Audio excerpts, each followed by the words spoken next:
mahirap po maghanap ng trabaho dahil kailangan po ng dental para po makapasa. Kaso bumilang yung titingnan nila sa akin eh. Tatawagan na lang kayo, yun pala tatawanan na lang po kami.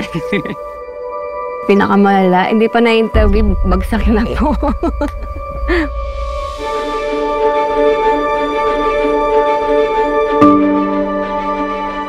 Hindi po ako nakapagpapustiso kasi kulang sa pinansyal. Nakakulangan din po ng pera. Pagkain muna po bago pustiso.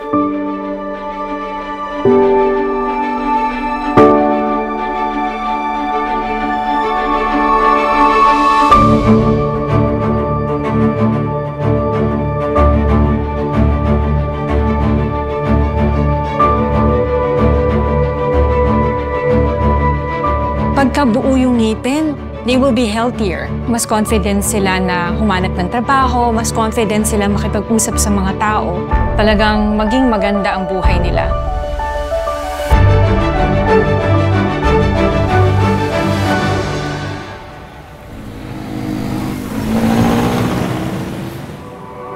Medyo kinakabahan po, pero kakayanin ko po.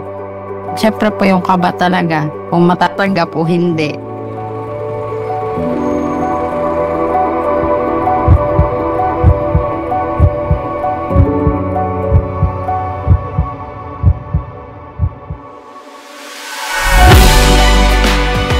Tanggap na po ako trabaho na, may trabaho na po ako ng diretso po.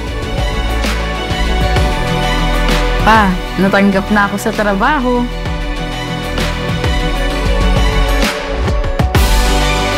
Maraming salamat po talaga. Hindi dahil po sa pustiso, wala po akong trabaho ngayon. Na buo na yung ipin ko, tanggap na po talaga ako.